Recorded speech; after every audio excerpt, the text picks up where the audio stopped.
ya estamos acá en este escenario natural de la Universidad de Tarapacá, en este inicio, ¿verdad?, a esta parte social que habíamos estado durante 2 años guardaditos en pandemia, pero To Be Human 3 ya, ¿verdad?, tenía que hacerse. Y este congreso forma parte de lo que hace la carrera de Ingeniería Comercial, sus alumnos y, por supuesto, todos los exponentes que vienen hoy día a comentarnos qué es lo que está pasando con el mundo. Hoy día estamos con don Lucas Palacio, exministro de Economía del presidente Sebastián Piñera, ingeniero comercial de profesión, para hablarnos de un tema, yo lo encuentro fascinante, este desarrollo de la MIPE, micro y pequeña empresa, que se nos viene a pasos agigantados producto de la pandemia. ¿Cómo está, Lucas? Y bueno, bienvenido a su casa, la Universidad de Tarapacá. Muchas gracias, Sonia. Muy contento de estar acá, sin mascarilla. Eso. Ya estamos superando la difícil pandemia que nos separó tanto a unos de otros y que tanto impacto tuvo en la economía, porque la economía relaciona a unos con otros, relaciona a las personas. Y eso fue una de las dificultades que tuvieron sobre todo las empresas más chiquititas para poder vender sus productos, dar sus servicios cuando no tenían cómo ofrecerlos, porque se interrumpió esa sana relación que tenía que existir entre las personas para que la economía funcione. Así que estoy contento y hoy conversamos que además de toda la aceleración que generó la pandemia, la rapidez para poder incorporar tecnología, lo digital, en todo el mundo, pero muy fuertemente en nuestro país. Chile fue el país de la OCDE que más se digitalizó de todos los países. Mira. Número 1. Mira. Y eso habla muy bien de la fuerza que tienen nuestros emprendedores, nuestras pymes, porque cuando partió la pandemia, las que más fuertemente golpeadas se vieron fueron justamente las pymes. Correcto. Porque tienen menos espalda, porque tienen menos bases de datos, porque no estaban tan digitalizadas, porque tenían desventajas respecto a empresas un poco más grandes. Pero ahí fue cuando pudimos ayudarlas y ellas con su fuerza pudieron salir adelante y nos transformamos. Fueron las pymes finalmente las que más se terminaron recuperando en la pandemia, algo que es muy positivo. Y ese tema de 4.0 que tú me preguntabas, ¿cierto? Me pareció súper interesante poder ahondar también en esto. Claro, porque además de la pandemia que aceleró todos los procesos de digitalización y de tecnologización de las empresas y en el fondo del mundo, lo aceleró en 7 años. Está calculado eso. Mira. Increíble. Esto converge, coincide también con lo que se llama la industria 4.0, que es la fusión de todas las tecnologías que están en desarrollo en este momento y que va a hacer que se derrumben todas las diferencias, todas las barreras que existen entre lo físico, lo digital y también lo biológico. Es impresionante lo que está ocurriendo hoy, Sonia, con la tecnología, y los emprendedores del futuro y del presente tienen que considerar estas nuevas herramientas porque está todo cambiando demasiado rápido. Obviamente. Bueno, y como formamos parte del mundo de la ingeniería comercial, quien habla, ¿verdad? Aquí también mi hijo está hoy día siendo alumno de esta casa de estudio, pero estamos con Josep Vilca. ¿Cómo estás, Josep? Muy buenas tardes, porque él es alumno. ¿De qué año eres tú? De 5º año de Ingeniería Comercial. Mira, de 5º año. Y sabes que me gustaría hacer esta analogía, Lucas, porque tú eres un ingeco de el tiempo de la década de los 90, ¿cierto?, donde la tecnología y quizás el internet y todo este bullicio tecnológico no era tanto.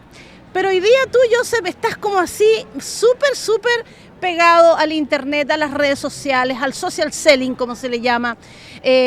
Antes de que le hagas la pregunta a Lucas, ¿cómo te sientes tú hoy día al escuchar un exministro que nos ha hablado de este 4.0? ¿Estás preparado para eso, crees tú?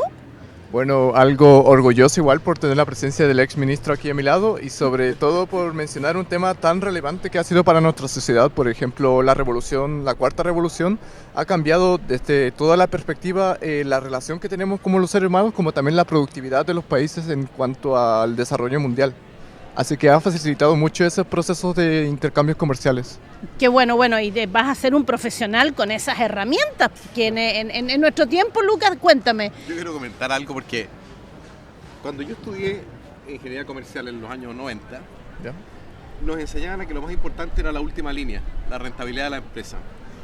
Hoy es distinto, eso ha ido cambiando con el tiempo. Hoy eso es una parte de la ecuación. Correcto. Que tiene que ser sostenible la empresa. Hoy los conceptos de sostenibilidad, es decir, cuidado del medio ambiente, buena relación con las comunidades, poner a la persona al centro, es decir, preocuparse por el desarrollo y las oportunidades de los trabajadores, tratar bien a los proveedores, también hacerse cargo de la postventa con los clientes. Todos esos son elementos que hoy se están enseñando y que antes no se enseñaban. Eso también es algo adicional a la tecnología. Es algo que me parece que es positivo y quizá la pandemia también nos ayudó a todos a sensibilizarnos un poco respecto de cuál debe ser el devenir de la empresa del futuro, que tiene que incorporar estos elementos. Oye, qué buenísimo esto porque, bueno, eso es un poco lo que queremos hacer, juntar la experiencia, ¿verdad?, que tenemos los que somos de esa generación y darnos cuenta que hoy día, ¡boom!, está pero súper rápido esto del crecimiento y esta trilogía que se transforma, ¿verdad?, hoy día también con la parte biológica. ¿Cuál es la pregunta que le gustaría hacer directamente? Ahí está Lucas Palacio para ti. Uno de los temas relevantes que mencionó dentro de su disertación fue el tema del consumismo. ¿Qué es lo que interpreta por consumismo en la era tecnológica que también suele afectar al ser humano? Joseph, muy buena la pregunta porque nosotros progresivamente en el tiempo creemos que el éxito de la felicidad se mide en términos de cantidad de consumo. Si podemos consumir más, vamos a ser más felices, lo cual es una tremenda mentira. Nosotros vamos a ser más felices en la medida que podamos realizarnos por lo que hacemos, que podamos incorporar a la persona humana en su completitud. El consumo, el bienestar es una parte, pero también tenemos que incorporar otros elementos que son más trascendentes. El amor, el bienestar de las otras personas, tener niveles sociales que nos permitan a todos ser felices, no solamente a algunos. Yo creo que esos elementos son muy importantes. Y respecto más en específico a la tecnología y la información que existe hoy día es ilimitada, gigante, que va creciendo cada vez más. Eso es algo positivo, pero no tenemos que transformarnos en unos consumistas de la información. No podemos estar todo el día, por ejemplo, para poner un ejemplo, en el celular consumiendo información, si no hacemos nada que valga la pena con eso. No podemos transformarnos en unos consumistas de todo, porque eso necesariamente nos va a ir generando un tremendo vacío. Como es el vacío que generan personas que piensan que el éxito se mide en términos de consumo, en términos de cuántos caballos de fuerza tiene el auto o en términos de metros cuadrados de la casa. Eso es una parte, una dimensión de la vida, pero no es lo que nos va realmente a hacer felices. El ser humano es mucho más que eso. Interesante. Una de las otras preguntas que tengo para usted es ¿por qué Chile no se abre por completo a la digitalización como los países desarrollados? Y si es que este está limitado por un rol del gobierno en el sentido de que puede poner restricciones o disminuir los incentivos para este mismo. No, nosotros hemos avanzado muy rápido. De hecho, comentaba anteriormente que Chile es el país dentro de la OCDE que más rápido se está digitalizando a nivel de empresa. Sin embargo, lo importante no es solamente el número de empresas digitalizadas que puedan competir en igualdad de condiciones con empresas más grandes y por lo tanto puedan crecer, también que se puedan relacionar con los proveedores, es decir, con el medio, se llama con el ecosistema tecnológico y digital, sino que también esto tiene que ir de la mano con una educación que esté a la altura, a nivel de colegio, a nivel de institutos profesionales, centros de formación técnica y también a nivel de universidades. Nosotros no nos puede pasar la tecnología y la comunicación, no nos puede pasar la vida por encima. Nosotros tenemos que estar preparados para hacer de esas herramientas un elemento que nos ayude a que las empresas se desarrollen de buena forma y de manera integral también.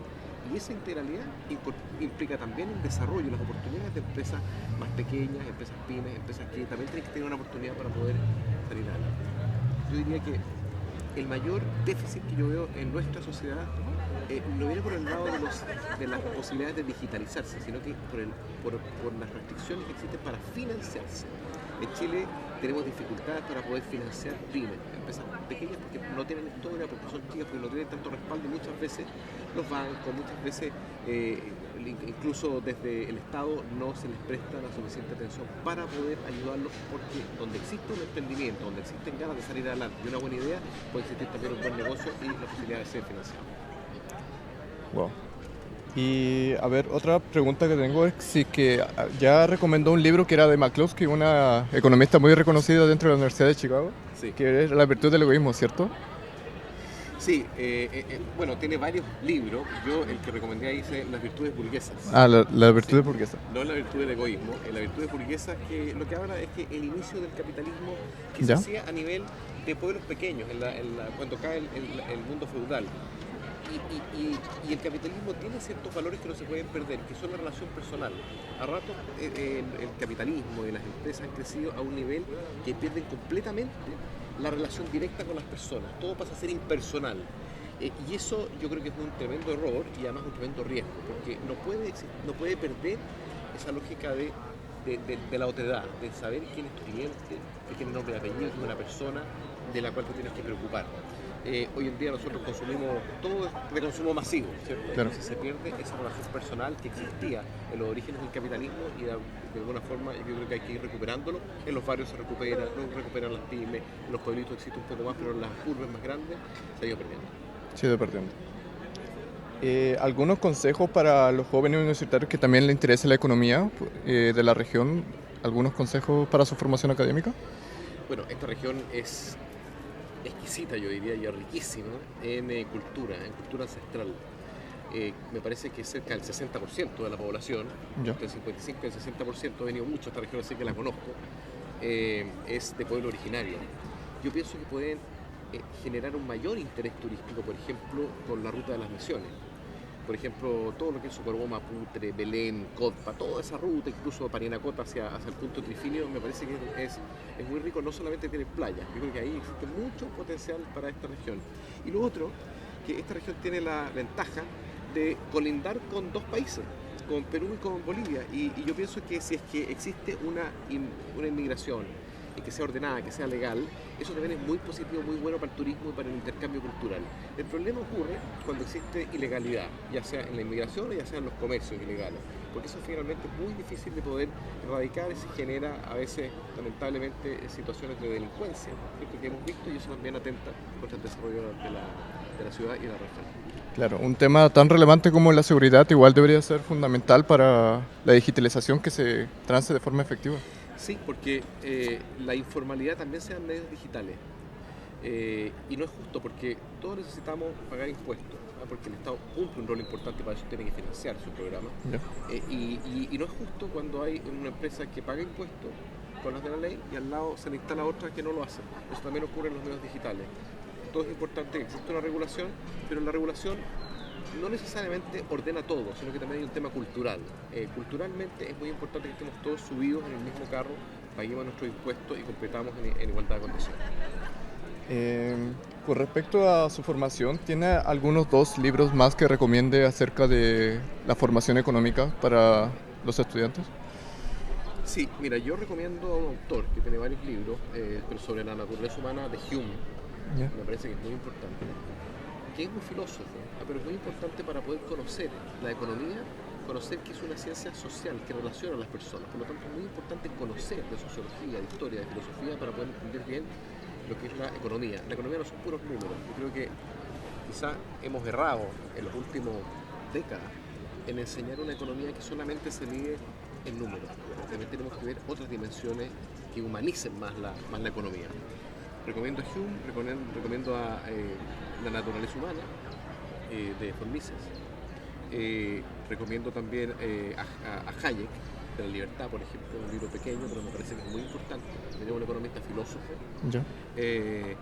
Adam Smith también, La riqueza de las naciones, creo que también es muy importante, siempre muy vigente. Vale. Oye, qué Muchas genial, gracias. yo los estoy escuchando muy atentamente. Te agradezco, Josep, todas esas preguntas que le has hecho a Lucas. Y bueno, y evidentemente para terminar la entrevista, más de 178.000 empresas creadas en pandemia. Anuales. El emprendimiento como tal, y como para poder quizás esbozar la presentación suya aquí en el Congreso, ¿cuál es el ingrediente fundamental? Porque aquí están las ganas, los deseos, como decías tú, de repente de vender algo, no sé dónde lo vendo, estoy en mi casa y contrato algo que me lo vaya a dejar al cliente y lo hago. Pero ¿cómo se tiene que preparar hoy día las personas, principalmente después, post pandemia, para mirar hacia un futuro donde el emprendimiento quizás vaya a dejar no tanto de empleo para la gran empresa, sino que la autosustentación? Hay varias cosas. Primero, un ejemplo que yo ponía cuando hice mi exposición es que la tecnología, la digitalización, ha permitido que compitan en igualdad de condiciones empresas muy chicas con más grandes. Por ejemplo, en materia de comercio, el mejor comercio, o sea, el comercio se ha transformado básicamente con el tiempo en un negocio inmobiliario. Es decir, el local comercial que está ubicado en la mejor esquina de la ciudad vende más, ¿cierto? Porque está mejor ubicado, está obviamente, más central. claro. Entonces, si es que hay alguien que tiene muy buenos productos, un emprendedor, pero que no tiene ese lugar, entonces tiene que arrendar un local, ya le empieza a salir más caro, le cuesta mucho derrumbar esa barrera. Hoy en día, con la digitalización, puede ofrecer en igualdad de condiciones sus productos por internet. Y eso ha hecho, durante la pandemia de hecho, hizo que exista mucho interés porque hay mucha gente que perdió la pega, ¿cierto? Entonces se pusieron a emprender y hoy en día no están los límites en materia de demanda, en materia de personas a quienes tú les puedes vender tus productos, porque si es que tú te digitalizas e incorporas elementos tecnológicos, puedes ofrecer tus productos y puedes despacharlos a domicilio, también a través de medios digitales, a un montón de personas. Una persona, no sé, ahí en Cotpa, por ejemplo, que está el vino Pintatani. ¿Pintatani? Sí, el Pintatani, que es muy rico además. Ese vino puede venderse mundialmente. Aunque la producción es pequeña, desde Cotpa, un productor puede venderlo a otras partes del mundo. Y eso se lo permite la modernidad. Y es verdad que durante la pandemia, y con esto termino, si me perdona, creció el número de empresas por una razón muy simple, porque nosotros también en el gobierno utilizamos la tecnología para poder facilitar los procesos de creación de empresas. Antes, tú te demorabas entre 6 y 8 meses en crear una empresa, más te salía caro, publicar en el diario oficial, etc. Ahora todo eso se hace en forma digital y en menos de 24 horas tú creas tu empresa 100% online. Eso desde abril del año 2020. Empresa en un día. Tu empresa en un día 100% online, porque existía, ha ido creciendo, pero 100% online. Y con menos de 1.000 pesos te vale crear la empresa. Entonces y eso facilitó, si tú le haces fácil la vida al emprendedor, entonces el emprendedor crea su empresa. En Chile normalmente al año se creaban, ¿cierto? Como 140.000 empresas y dejaban de existir como 100.000 empresas. Muchas son de papel, son cosas muy coyunturales, y se crea y después se termina. Pero en la pandemia se crearon alrededor de casi 180.000 empresas anuales a partir del 2020. Y eso fue justamente porque les facilitamos la vida a los emprendedores y eso creo que es parte del futuro. Hay muchas otras cosas que hay que seguir haciendo, ¿eh? Yo no digo que nosotros lo hicimos todo, hicimos una parte y hay que seguir haciéndolo. Y entiendo que el gobierno actual también está en esa línea. Correcto. Bueno, estamos acá con Lucas Palacio, ex ministro de Economía, y con Joseph Vilca, quien le ha hecho muchas preguntas, que a mí me encanta, porque evidentemente te vas a ir con todo ese aprendizaje para que tus compañeros también puedan leer la literatura, los consejos entregados por el ex ministro. ¿Se te quedó algo en el tintero, te veo, o no? No, ¿Está todo ok? Sí. Bueno, te agradezco mucho la entrevista también a usted y bueno, y para todos. Hoy día estamos aquí en la Universidad de Tarapacá con este To Be Human 3, en este Congreso Nacional e Internacional. Lo que viene es muy interesante y vamos a estar 3 días acá con todo para que usted no se pierda nada de esta gran actividad de ingeniería comercial, la carrera del futuro, dicen, hoy día alineado con la tecnología y obviamente con este 4.0 que se nos viene para poder hacer riquezas entre todos. Nos vemos en un próximo video.